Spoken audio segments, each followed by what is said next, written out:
Rameen Asfour looked like a dream in her wedding gown, and Adel Khouri stood proudly beside her, but within hours she would be dead, and he would vanish into the desert, leaving behind a shredded medical report, a shattered love story, and a secret that would expose more than just betrayal. The city of Dubai was glowing under the desert sun as one of its most luxurious weddings unfolded in the heart of the Marina district. The Khouri family, known for their business empire in real estate and luxury imports, had spared no expense. Their son Adel Khouri had finally chosen a bride, and the family spared no detail to announce this union to society's elite.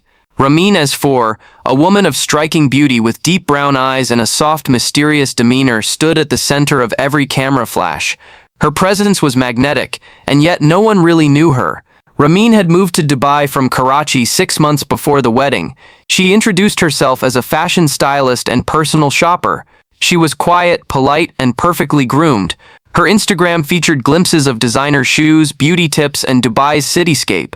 Adel met her during a charity gala, and their connection was instant. Within a few weeks, he proposed.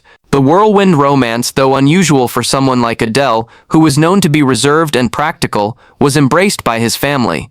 Rameen, though coming from modest roots, seemed like a graceful addition to their circle, but while guests admired the love story playing out in front of them, Rameen was carrying a quiet storm inside her. In the weeks before the wedding, she had grown withdrawn. She had stopped posting on social media. She visited a clinic in Sharjah, away from the city, using a fake name. She paid in cash. No one knew. The results of that visit came in a small envelope, one that she kept hidden, moving it from her makeup pouch to her purse to her wardrobe drawer, unsure of what to do with it. She thought about calling everything off, but she had already come so far. Her family in Pakistan was excited. Her relatives were proud. Adel's family had accepted her, and this wedding was opening doors she had never imagined. She was scared, not just of losing Adel, but of the shame, the disgrace, and the pain of rejection. She convinced herself that her condition was under control, that no one had to know right now, that she would tell him one day. Not tonight, not yet. The wedding night was planned to perfection. Adel had booked a private luxury suite at the Burj Al Arab, the kind of place people only dream of spending a night in. The suite had floor-to-ceiling windows with views of the Arabian Gulf, rose petals on the floor, and a butler on standby. It was meant to be the beginning of something beautiful. That night, they checked in just before midnight. Hotel staff reported that both looked happy. Adel tipped generously. Rameen barely spoke but smiled politely. She held onto her handbag the entire time, never letting it out of sight. Hours passed. By morning, the suite was silent. Housekeeping knocked but received no answer. When the staff unlocked the door at noon, they found the room in complete disarray. Furniture was overturned, a mirror was shattered, and Rameen's body lay cold near the bed. Her face was bruised, her lips cut, and her neck appeared broken. She was barefoot, still wearing her wedding jewelry. The luxury of the room stood in stark contrast to the violence that had occurred. Adel Khouri was nowhere to be found. Within minutes, Dubai police cordoned off the suite. The hotel CCTV was pulled. Security was interviewed. Guests on the same floor were questioned. By mid-afternoon, news outlets had picked up the story. A newlywed bride murdered in a 5-star hotel on her wedding night. The coverage exploded across the Gulf region. Social media was ablaze with speculation. Some claimed it was honor-related. Others whispered about domestic abuse or secret affairs. But no one knew the truth yet. What happened inside that room during those early morning hours was a mystery. And the one person who could answer, Adel, had vanished without a trace. Dubai police immediately launched an intensive investigation into the murder of Rameen Asfour. The scene inside the hotel suite painted a picture of chaos and rage. Bloodstains were smeared across the floor. A table was broken, and Rameen's handbag lay spilled open near the bed. What caught investigators' attention wasn't just the violence, it was the presence of something out of place, a crumpled piece of paper near the minibar, slightly torn but still legible. It was a medical report. Forensic teams quickly retrieved the paper, scanned it, and ran a full analysis. The name was Rameen Asfour. The date was 3 weeks before the wedding, and the red text across the page read, HIV positive reactive. The test had been conducted at a private lab in Sharjah. No insurance details, no doctor's name, just a signature and a barcode. It was now evident that Rameen had hidden this diagnosis from her husband. The question was whether Adel had discovered it before or after the murder.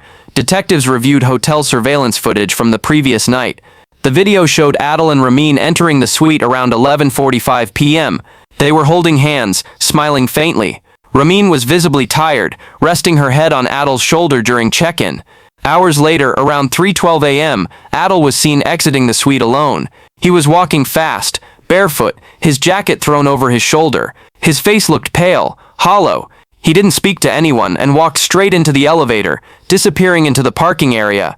The vehicle records confirmed he had driven off in one of his private cars, but the toll booths and highway cameras showed no sign of his exit from Dubai. His bank cards remained untouched. His phone was off. Either he had gone somewhere he knew wouldn't be tracked, or someone had helped him disappear.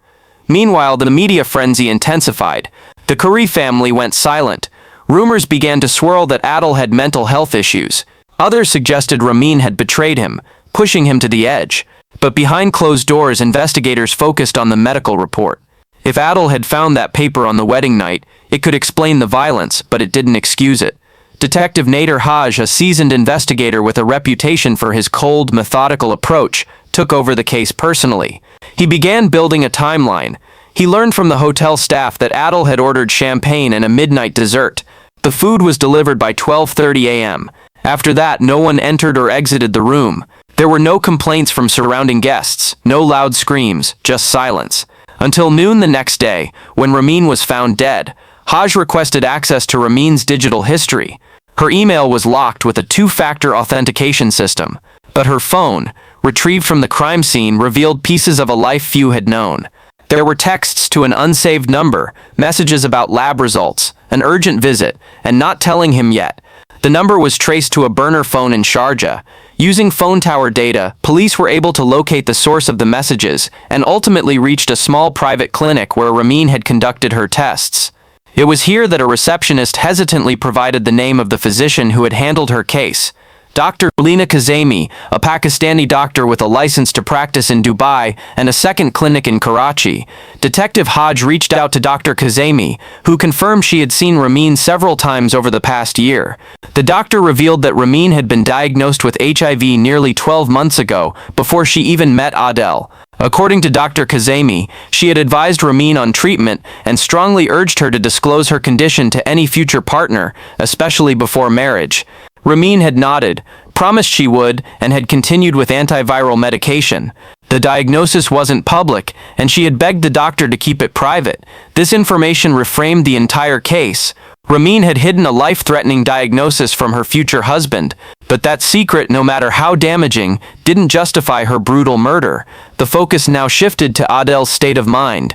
Did he kill out of betrayal? With Adel still missing, the case hung in uncertainty. What had happened in those hours between midnight and dawn? Why didn't Rameen say anything? And where could Adel have gone after leaving the suite barefoot, looking like he had just witnessed a nightmare? The deeper Detective Nader Haj and his team went into Rameen Asfour's life, the more unsettling the puzzle became. What initially appeared to be a case of emotional betrayal that ended in a sudden act of violence began to take on layers of complexity.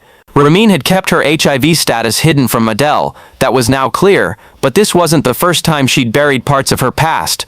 A request was sent through diplomatic channels to the Pakistani authorities, asking for any criminal or medical history tied to Rameen Asfour. Within days, a package of documents arrived. Inside it was a file from a small clinic in Karachi, showing that Rameen had first tested positive for HIV in a government-run hospital almost 2 years ago, well before she ever came to Dubai. She had since moved her treatment to private clinics, all under aliases. That in itself was alarming. But one detail stood out even more. Attached to the file was a handwritten statement from a doctor in Lahore who had treated a man named Shahbaz Rana. His file showed that he had died due to complications linked to untreated HIV. The connection? Shahbaz had been engaged to Rameen 2 years earlier. He had reportedly died suddenly just weeks before their wedding. At the time, it was ruled a medical tragedy. Now, with new context, the case didn't seem like a coincidence. Detective Haj had the evidence reviewed again. The man had never known he was infected. His family had been told he had pneumonia, but his declining health had started soon after he got engaged to Rameen. There was no formal investigation back then, but suspicions were quietly raised by a few doctors who had seen the file. Nothing had come of it, until now. Back in Dubai, Haj began to piece together Rameen's life in those missing years.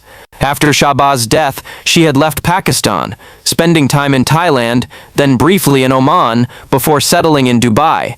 Her immigration records showed that she came to the UAE on a freelance visa, listing herself as a beauty consultant. She had no permanent address until she met Adel. It was as though she had been floating between places, reinventing herself every time. More worrying was the discovery of several encrypted folders on her laptop, which was now in police custody. Digital forensic experts worked round the clock to unlock the files. When they finally succeeded, the contents were haunting. Dozens of scanned documents, all medical records. Some belonged to Rameen, others were from men, some with names, others just patient ID numbers. It appeared Rameen had been collecting copies of lab results, perhaps her own, perhaps others. But why? One of the files showed a test result from a private hospital in Bangkok under the name M. Kamal, dated 5 months before her move to Dubai. That result was also HIV positive. Investigators now wondered if Rameen had been in a relationship with that person, or if the file had been part of some personal archive. Was she documenting her past, or hiding evidence? This strange trail of medical data made detectives consider another theory. Was Rameen being blackmailed? Was someone threatening to expose her secrets if she didn't comply with their demands? Police combed through her deleted emails and message logs. That's when they found the first clue, a deleted thread from an untraceable email account that had been messaging Rameen weeks before her wedding. The tone was cold and direct. "He deserves to know. You have until the 25th. The message came with an attachment, her own lab report. The date matched the one found in the hotel suite trash. This shifted the entire direction of the investigation. Someone else knew. Someone had threatened her. Rameen hadn't just kept a secret out of shame. She had been under pressure, possibly being followed, and most definitely blackmailed. Detective Haj ordered a trace on the IP address. It was routed through a VPN and bounced through servers across multiple countries, but the original connection had come from within Dubai. Someone very close to her had gone to extreme lengths to send that threat anonymously. The motive for Rameen's silence was no longer just fear of rejection. It was fear of exposure. Now it wasn't just a murder case. It was a race to uncover who else knew, and whether that knowledge had anything to do with the brutal end to her life. As pressure mounted to locate Adel Khouri, Dubai police launched a full-scale manhunt. With his name and image flashed across every major news outlet, airports, border checkpoints, and private ports were put on alert. But despite the intensive search, Adel had seemingly vanished. His bank accounts were untouched. His passport remained unused. Surveillance from the hotel had captured his last confirmed location, the early morning elevator ride down from the suite. Beyond that, there was nothing. It was as if he had disappeared into thin air. Detective Nader Haj, now operating on instinct more than routine, returned to the Khouri family estate. Adel's parents were cooperative, but distant. Their wealth and social standing gave them access to silence, but not immunity. They insisted they hadn't spoken to Adel since the wedding. His phone was still switched off, and none of his personal vehicles had left their assigned locations, except one, a black Range Rover that had never returned from the night of the murder. That same vehicle was soon found abandoned in an industrial district near the edge of the desert, partially covered with a tarp. The area was remote, with few CCTV cameras. Investigators found traces of sand and tire tracks leading toward a fenced private road. This road connected to a rarely used exit that led to the Khouri family's desert property, an off-grid farmhouse known only to a few family members. Police drone units were dispatched immediately. It was just past sunset when officers surrounded the farmhouse. From above, they spotted the black SUV parked under a rusted metal canopy.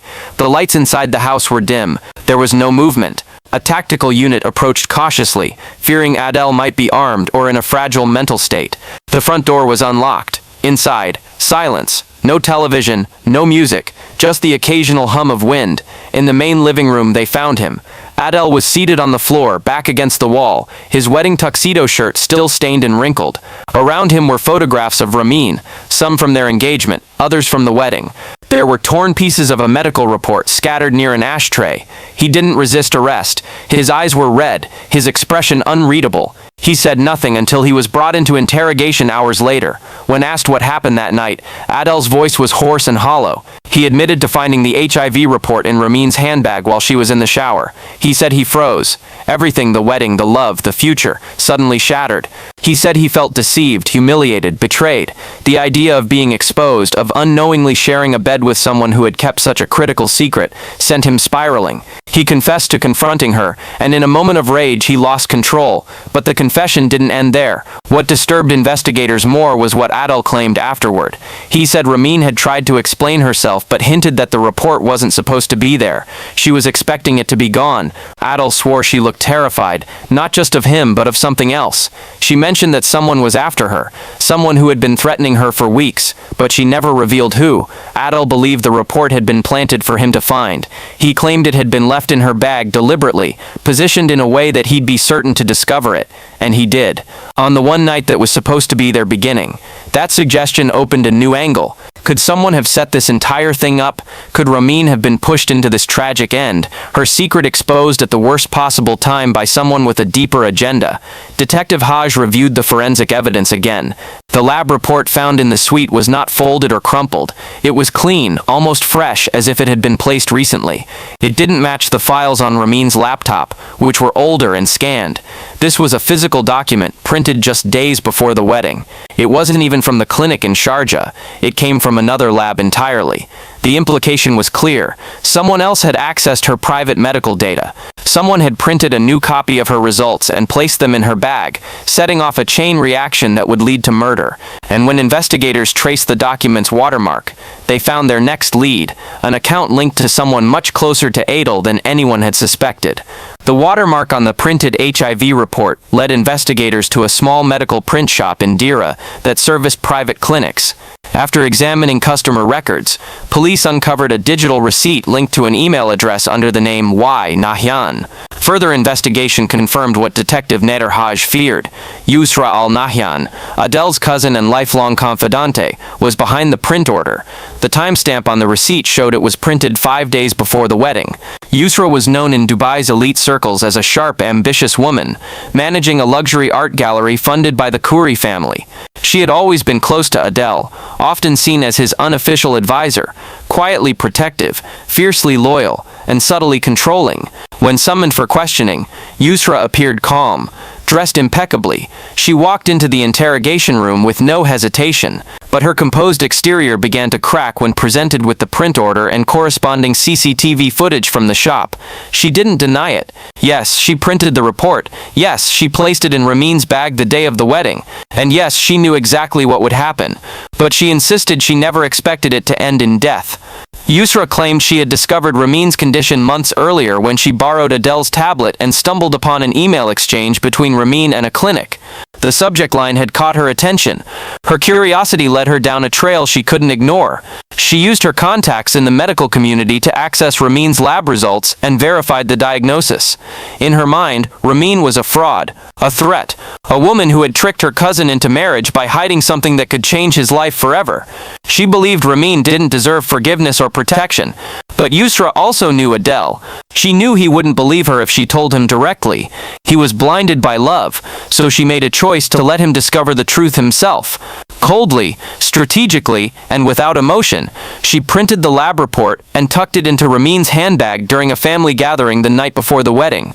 Yusra had hoped the marriage would be called off, or at most there would be an argument. She never thought Adel would lose control. Never imagined that a wedding would turn into a crime scene. With her confession, police charged Yusra with criminal breach of medical privacy, manipulation leading to homicide, and obstruction of justice. Her arrest shocked Dubai's elite community. The Khouri family remained silent, devastated by the scandal that now touched every corner of their name. Adel's trial began quietly, under heavy security and public pressure. His defense team leaned heavily on emotional trauma, claiming his actions were triggered by a sudden psychological break caused by betrayal and manipulation. The prosecution, however, focused on the brutality of the murder. Rameen had not attacked him. She had not threatened him. Yet she had died in the most violent way imaginable. In the end, the court sentenced Adel Khouri to 25 years in prison, with no chance of parole for the first 15 years. years. Yusra received a sentence of 10 years, 5 of which would be served in solitary confinement due to the nature of her crime. The judge stated that her calculated exposure of someone's most personal truth, in a setting designed to destroy rather than protect, was a violation of human dignity. As for Rameen Asfour, she was buried in Karachi with a quiet ceremony attended by a few family members and friends who remembered her not just as a woman with a hidden illness, but one who tried to build a new life until shame, secrets and revenge stole her chance. The case sparked a public conversation across the UAE and Pakistan about HIV awareness, privacy rights, and the stigma surrounding the disease. News outlets and advocacy groups called for better legal protections and education to prevent such tragedies. But for those who knew Rameen, it was already too late. The wedding had promised a future. Instead, it unveiled a chain of betrayal, silence, and destruction, proving once again that in the most beautiful moments, the darkest truths can be hiding just beneath the surface.